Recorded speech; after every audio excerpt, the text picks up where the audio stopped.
Man's connection with soil and farming date back as far as 10,000 BC.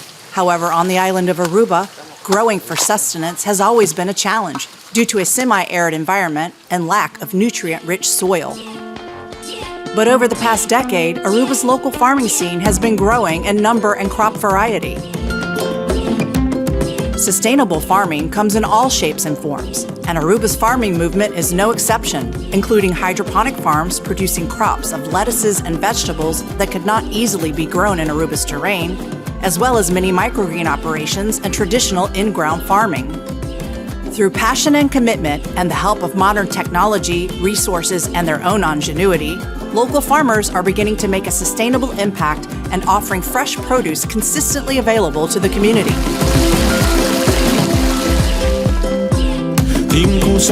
Tucked away on a plot of land in Savaneta, a large commercial greenhouse is churning out a variety of lettuce every week. With humble beginnings in 2017, the 297 farm team, under the leadership of Farm Director Patricia Mitten, began by exploring ways that they could contribute to the local produce offerings on the island and decided that indoor farming through hydroponics was the most viable option for their goals.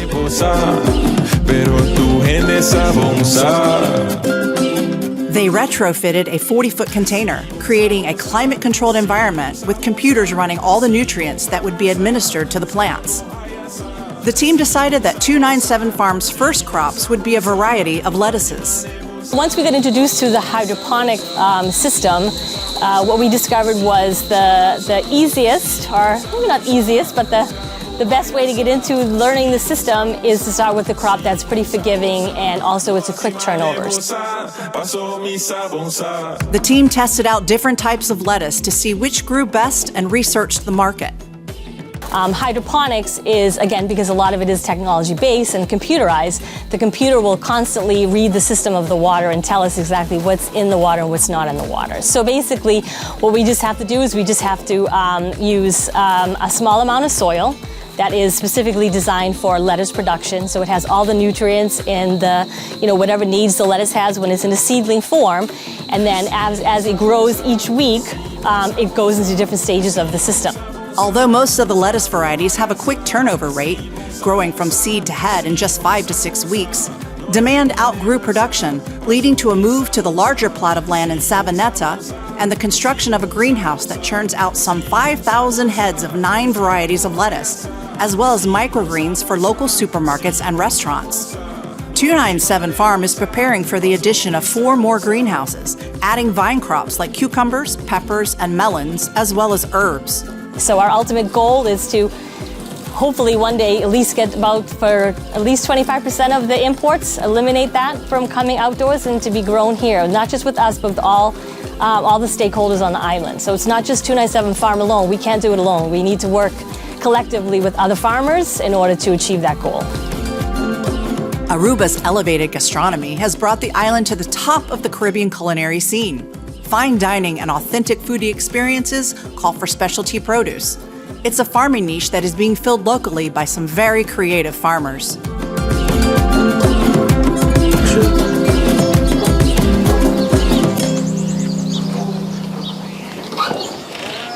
In a countryside neighborhood on the fringes of Santa Cruz, there's a boutique farm sprouting colorful tendrils, small in size but mighty in flavor and nutrients. More than 24 varieties of microgreens come to life at Petite Greens, the first of its kind in Aruba. Former Dutch Marine turned farmer Lorraine Koyman has always enjoyed gardening and exploring sustainable living.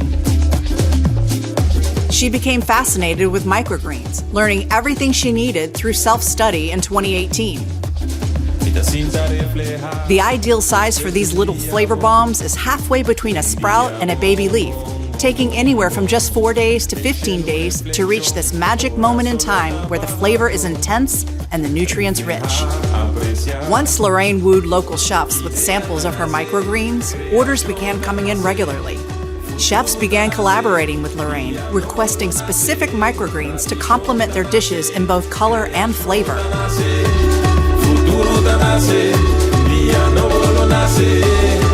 So we actually grow what chefs want. They tell me what to grow.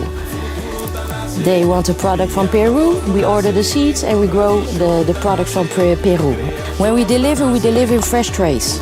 The chef cuts straight from the tray, and when we redeliver the next week, we go back with the tray and the plastic packaging and the soil in it, where we can make compost out of it. The soil, we give it away to people who want to plant, or we will use it for the bigger crops. Currently, Lorraine has quite an impressive client list of dozens of chefs and restaurants, and now grows more than 20 different microgreens, including radish, basil, pea tendrils, cilantro, mustard, and spinach. She also discovered that the land around her home and greenhouse was one of the most fertile areas of the island and is now growing small crops of eggplants, peppers, and okra, and will be jarring and preserving these with recipes created by Chef Irving Cruz of Infinity Restaurant. Some cucumbers. Pickle those. Delicious. In addition to expanding into a second greenhouse, Lorraine's vision is to open a fresh greens retail shack, selling mixed farm boxes directly to the community.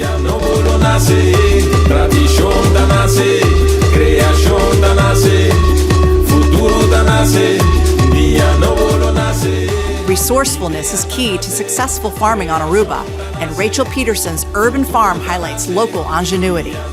The indoor farm opened in May of 2022 and generates several species of gourmet mushrooms weekly, snapped up quickly by local chefs eager to introduce these gourmet varieties to their dishes. Rachel is a well-known tattoo artist on the island who dabbled in growing gourmet mushrooms at home as a hobby 14 years ago. One day, she was tattooing a local chef and noticed mushrooms tattooed on his sleeve.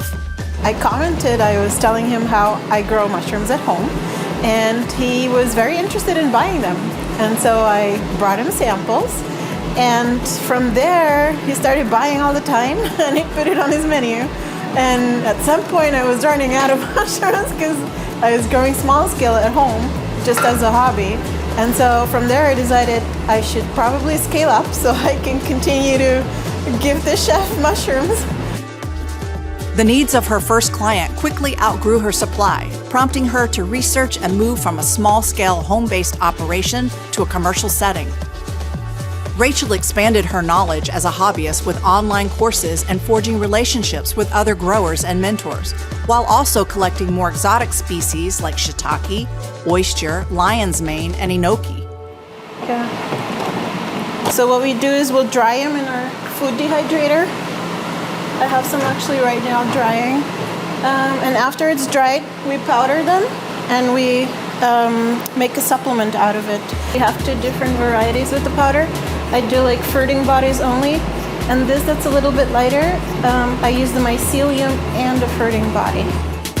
Growing mushrooms takes a lot of patience and knowledge of the exact science needed to successfully cultivate various mushroom varieties. The process starts in her lab where she cultivates and clones some 25 species. Once enough mycelium has grown in agar on a petri dish, it's transferred and further developed in a liquid solution and fed a diet of nutrient-rich rye berries. After a few weeks, it is then transferred to hardwood to colonize for a couple of months, followed by the final growth stage in temperature-controlled fruiting tents. Pharmacure Fungi is producing hundreds of pounds of mushrooms a week, serving top hotels like Marriott, Renaissance, and Hilton, to restaurants like Infinity, Opus, Taste My Aruba, and Barefoot. One of Aruba's newest farms, located in the neighborhood of Post Chiquito and Savaneta, takes farming back to the soil. The Oasis Farm is a plantation-style farm, growing mostly tropical fruits in a nearly 100% sustainable operation. Operations are passionately overseen by Aruban and San Nicolas native Rutzel Emmer, who after spending time living in the tropical environments of places like Brazil, Colombia, and Venezuela, was inspired upon his return to Aruba to create his own natural oasis. When I started Oasis Farm was just like, it was just a dream. I started because it was hot. I started with this tree here, and outside was just dry. Water is, of course, one of the essential ingredients to successful farming, but also one of the most expensive components of a plantation farm. Rutzel's water source came by accident. The area of Post Chiquito is susceptible to flooding during times of rain on the island. To combat this, Rutzel dug what was originally to be a retention area for excess water. He discovered the water table instead, with seawater flowing in. Rutzel devised a salt filtration system that now filters the incoming seawater and is used to irrigate the entire plantation, which is anchored by hundreds of papaya trees. We have a great sun. Everybody complains that they need more sun, and we have the sun here, so I tried it here. We don't have water, but we have sun. But we have sea all around, so I take that salt water, I dug a hole, and I take that salt water and make it into sweet water. It comes out to 7,000 ppm, but when you finish filter it and put coconuts and your organic stuffs in it, it becomes to 2,000 ppm or 1,800 ppm. So that's what I can use to wet my plants with and keep the environment green. This salt water, I take this salt water and I could have used this water to wet my plants. When I tried to use it the first time, it burned my plants up because it was too salt. So what I did, I had to go like France and Brazil and that I have in Colombia. We make like we talk until I get to bring the water to 7,000 to 2,000 ppm. And that's what I wet my plants with, and I keep the place green and moisture. Rutzel's operation is fully organic and constructed with recycled, upcycled, and repurposed materials like pallet wood, old sheets, and used tires. The sheets that you see, I get them from the BSL laundry. The pallets, I get them from the supermarkets. The trees, I get them from the coconuts they cut off the hotels and stuff. The soil, I get it from the goats and all the flowers that grows around. So I make my own things and I try to be much organic as possible and keep it green. Although papaya is the main crop here, other tropical fruit crops include mangoes, passion fruit, dragon fruit, and bananas. The Oasis Farm is slowly adding vegetables into the mix, including yucca, cassava, pumpkins, squash, sweet potatoes, bell peppers, tomatoes, and a variety of herbs.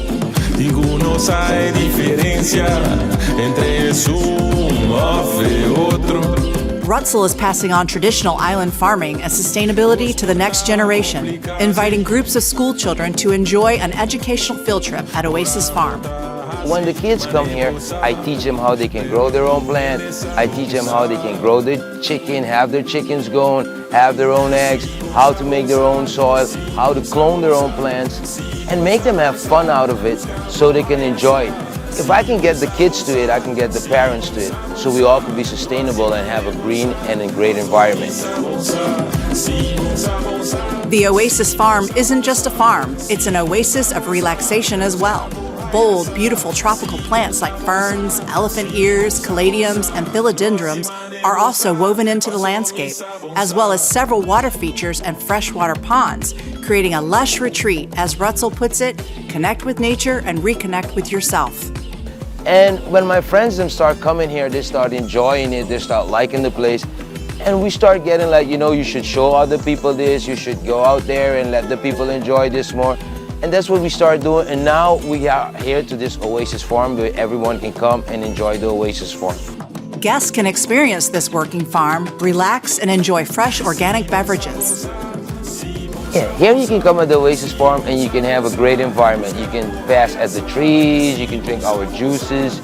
We have a lot of organic juice that we have from our own fruits here, that we make our own crazy juices, special juices. And we have places that you can go and relax underneath the trees, get yourself back to the earth, put your feet in the soil. The Oasis Farm's opening hours vary. Check the Facebook page for updated times.